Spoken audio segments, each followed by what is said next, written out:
기도드리겠습니다. 창세전에 계시된 그리스도의 복음이 교회를 계시하고 사도와 선지자들의 터위에 그리스도의 언약과 실체를 보내주어 교회가 한 몸 되게 하여 고난 가운데 죽으시고 부활하셔서 신령한 몸을 이루어 생명의 기운을 공급하시며 그의 생기로 살아가게 하신 하나님께 이 시간 감사와 찬양과 영광을 드립니다. 하나님 아버지, 지난 한 주간도 세상의 노예로 인생을 살다가 노아 시대처럼 노아가 하나님의 말씀을 붙들고 방주를 만들 때 사람들은 시집가고 장가가며 먹고 마시는 삶 속에서 육체가 원하는 것을 하며 하나님을 떠났던 것처럼 내 즐거움과 욕구로 날들을 채우며 정결과 경건으로 자신을 거룩하게 포장하면서 하나님의 영광을 가르치며 살아왔음을 이 시간 고백합니다. 그러나 하나님께서는 스스로 하나님 앞에 설 수 없는 죄인들을 위해서 믿음의 의로 은혜롭게 하여 창조의 목적과 본질을 알게 하시어 우리의 교만과 위선의 삶이 십자가 앞에서 죽고 은혜의 사랑을 확증케 하는 믿음으로 우리 마음속에 있는 양심절이 이제 살아나서 하늘을 바라보게 하여 주시옵소서. 하나님 아버지, 오늘 드려지는 예배가 그리스도 안에서 부여된 성령의 열매를 맺기 위해 썩지 않는 하나님의 열매로 잃어버렸던 우리의 신앙과 예배가 회복되는 복된 시간 되게 하여 주시옵소서.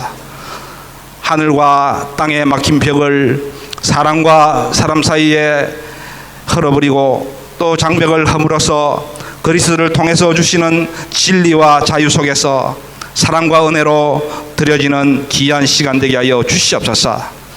고난과 핍박 속에서도 주어진 직분과 은사를 소중히 여기며 각 지체의 사랑과 자기 희생을 통하여 부활의 약속과 소망으로 고난을 이겨냈던 에베소서 교회처럼 이제 중형 공동체가 쓰라리고 아픈 마음의 상처들이 그리스도의 사랑 안에 뿌리 내려 한 성령 안에 하나님의 성품을 안고 하나님의 소통을 이루는 저희들이 되게 하여 주시옵소서. 이제 하나님의 절대 주권을 인정하며 근신하는 삶을 통해서 우리의 자아들이 깨어지고 부서져서 우리의 죄가 온전히 깨달음을 받게 하여 주시옵소서. 하나님 아버지, 특히 교회 직분자들을 통해서 신앙 공동체가 권명과 권위를 존중하며 하나님의 교회가 지나온 날들을 이제 돌이켜보며 앞으로 나아갈 방향과 계획이 성령의 인도함 속에서 이루어지게 하시고 두렵고 떨리는 마음으로 구원을 이루어가듯 복음 안에서 서로 하나 되어 그리스도의 사랑으로 오늘도 순종으로 연합하게 하여 주시옵소서. 오늘 또 말씀을 준비하신 유은선 목사님 성령의 충만함으로 붙잡아 주시며 그 말씀이 복음에 대한 바른 이해가 있게 하시고 죄를 떠나 창조의 목적과 본질을 회복하는 은혜의 말씀 되어서 세상에 종되어 뜻이 없는 삶 속에서 제약을 마셔가며 춤을 추고 있는 우리의 인생들이 다시 한번 하나님의 속죄의 은혜를 의지하고 온전한 순종과 헌신을 각오하며 여호와의 언약궤가 우리 삶의 중심부에 온전히 자리 잡게 하여 주시옵소서. 감사를 드리며 예수님의 이름으로 간절히 기도합나이다. 아멘.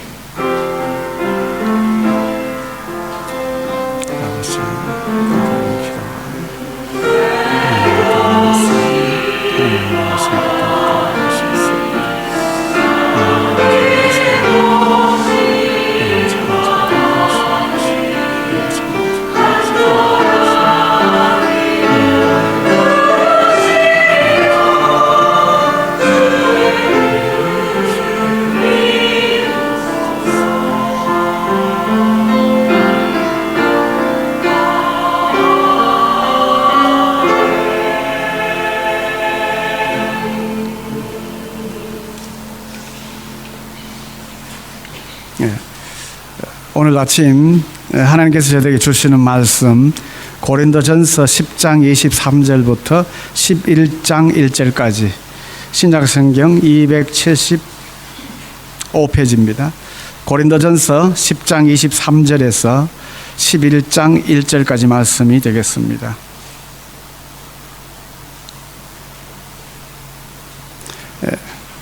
다 찾으신 줄 알고 교독토록 하겠습니다. 모든 것이 가하나 모든 것이 유익한 것은 아니요 모든 것이 가하나 모든 것이 덕을 세우는 것은 아니니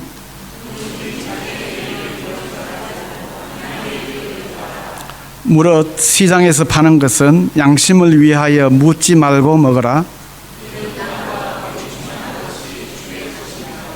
불신자 중 누가 너희를 청할 때에 너희가 가고자 하거든 너희 앞에 차려 놓은 것은 무엇이든지 양심을 위하여 묻지 말고 먹으라.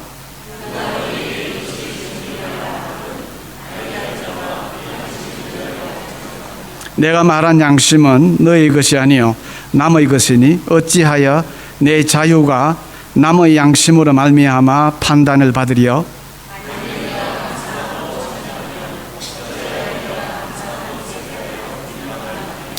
그런즉 너희가 먹든지 마시든지 무엇을 하든지 다 하나님의 영광을 위하여 하라.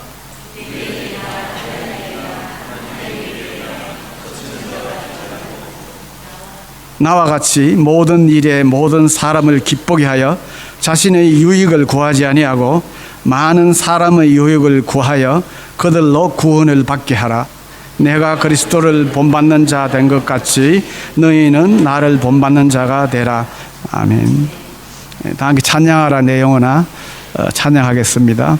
찬양하라 내영혼아.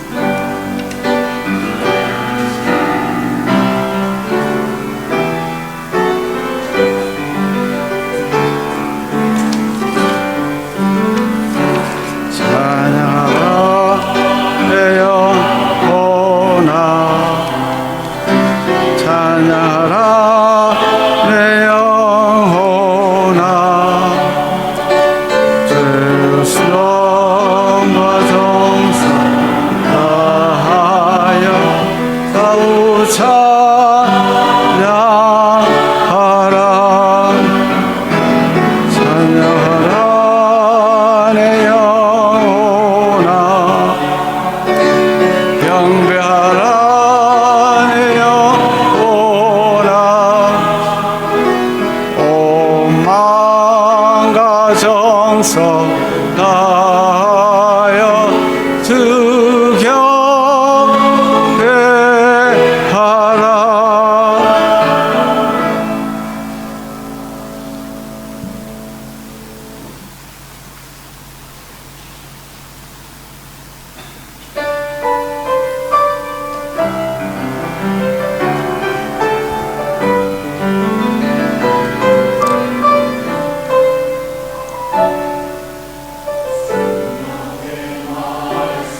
하나님, 태초에 말씀으로 천지를 창조하시고 지금도 살아계시어서 구원하신 하나님의 백성들의 그 삶의 부분들을 말씀으로 다가오시어서 교제하시며 이 컴컴하고 어두운 땅을 살아가는 저희들에게 말씀으로 빛이 되어 주시어서 참으로 저희들이 이 땅을 살아가면서 하나님의 말씀이 비춰주는 그 빛 가운데로 걸어갈 수 있는 저희들 한 사람 한 사람 다 되게 하여 주시옵소서.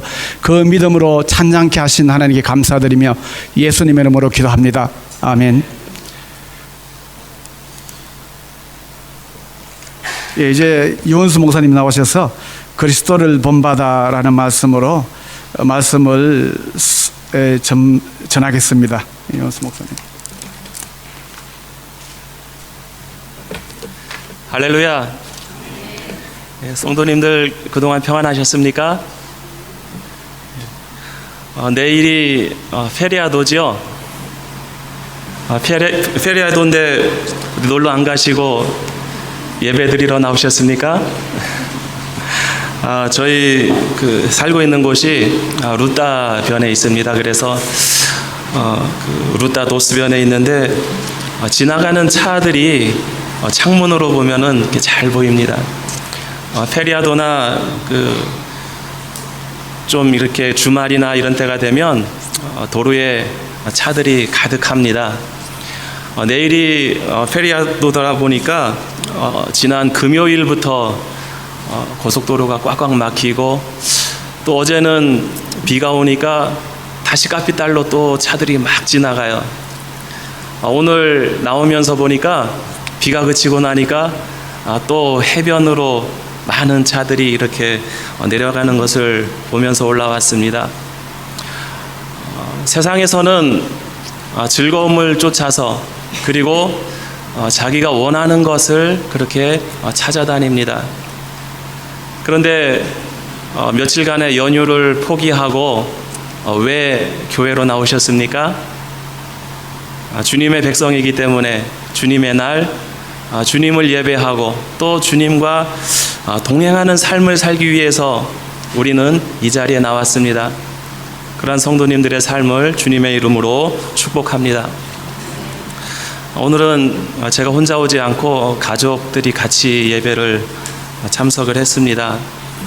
지난주에 장로님들께서 사모님 왜 같이 안 오십니까? 이런 말씀을 지난주에 처음 하셨어요. 그래서 그럼 같이 오지요 그랬는데 저희는 가족들이 함께 예배를 드립니다.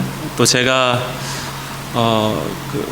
예배 설교나 다른 일이 있어서 나오면 또 아내가 아이들하고 예배를 드리는데 오늘은 그래서 가족들이 다 같이 이렇게 예배를 드리게 됐습니다.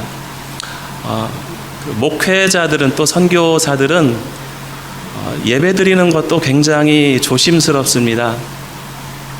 한 15년 전에 제가 한국의 어느 선교단체에 청빙을 받아서 사역을 하게 되었는데 기관 목사로 사역을 하면 협동 목회나 협력 선교사나 이렇게 하기 전에는 어느 교회를 딱히 출석하기가 힘듭니다. 저는 기관 목회자로 청빙을 받고 한국으로 귀국을 해서 첫 주일날 고민을 했어요. 가족들하고 예배를 어떻게 해야 할까. 그래서 저희 사택이 있는 곳에서 큰 길을 건너지 않고 가장 가까운 교회에 가서 함께 예배를 드리자 하고 그 교회를 방문을 했습니다. 처음 보는 가족들이 교회에 오니까 교회 정문 앞에서 안내하는 분들이 아주 반갑게 인사를 하고요. 바로 담임 목사님이 쫓아 나오셔서 현관에서 인사를 합니다. 악수를 하면서 어떻게 나오셨냐고 이렇게 물으시길래 저는 기관 목사로 이렇게 선교단체 청빙을 받아서 왔고 지금 첫 주라서 집에서 가까운 교회에서 예배를 드리기 위해서 왔습니다. 이런 이야기를 들으면은 그 교회 교인들이나 목사님의 마음이 어때야 할까요? 누구나 예배를 위해서 교회에 나오면 참 반가워야 하는데 그렇지를 못했습니다. 제 이야기를 듣고 바로 목사님이 얼굴에서 그 웃음기가 없어지고 악수하던 손을 이렇게 빼시고 예배 잘 드리고 가십시오 이렇게 인사를 합니다. 저는 안수받고 얼마 안 된 때라서 그때 그 기억이 굉장히 충격이었었고, 그래서 그 뒤로부터 저와 어떤 관련이 있는 교회가 아니면 교회에 예배 드리러 가는 것이 참 조심스럽고 어려웠습니다. 아마 저뿐만 아니라 대부분의 목회자들, 선교사들이 같은 마음일 것입니다. 또 다른 예화가 있는데요. 우리가 잘 알고 있는 아마 그런 예화일 겁니다. 미국의 어느 유명한 교회에서 담임 목사님이 부재였는데 유명한 어떤 목사님을 청빙하기로 결의를 했다고 합니다. 그리고 그 목사님에게 교회의 결정을 통지를 했습니다.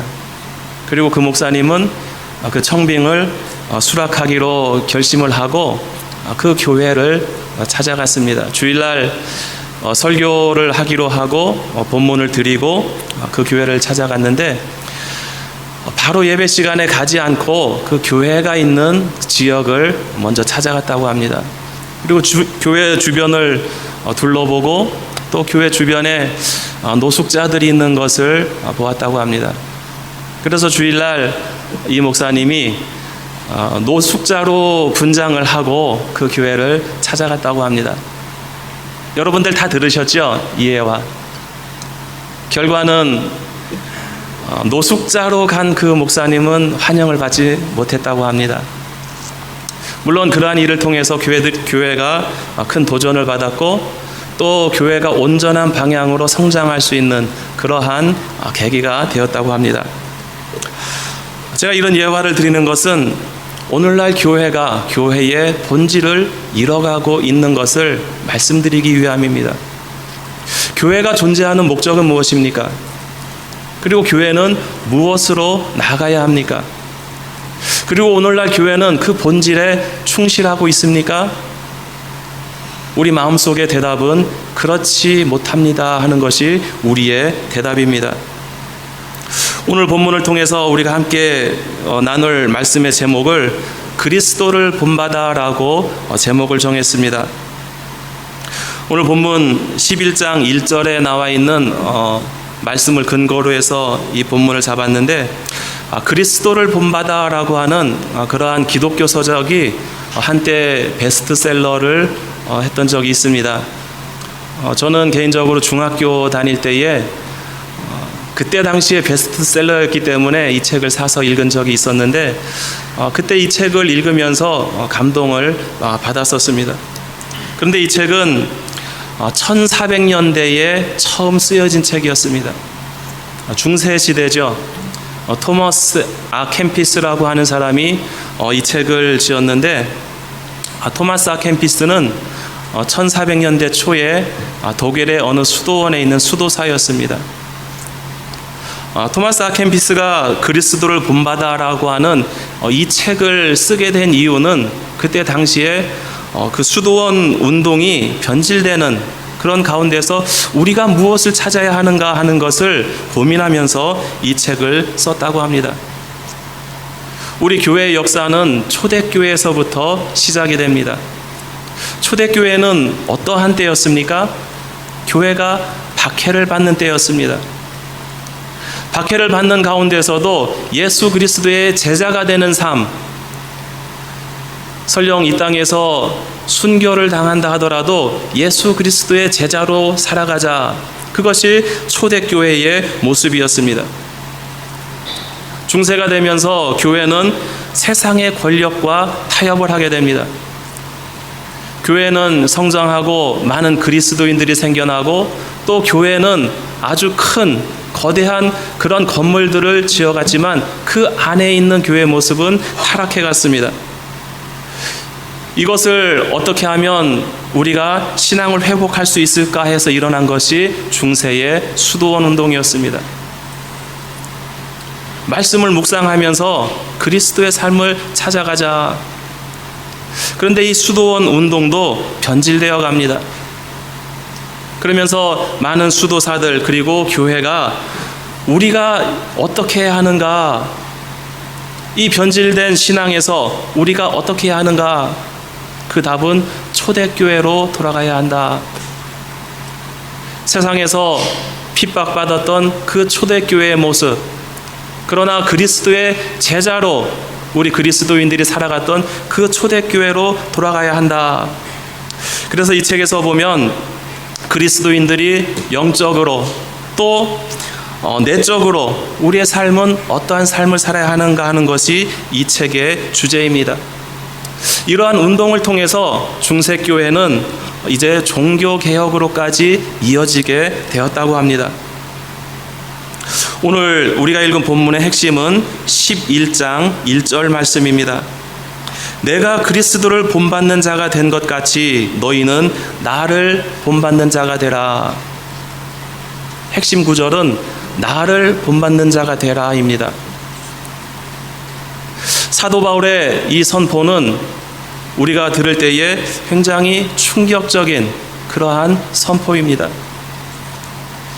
여러분들, 우리가 세상을 살아가면서 나에게 영향을 받는 어떤 사람들에게 너는 나를 본받는 자가 되라 이렇게 이야기를 할 수가 있습니까?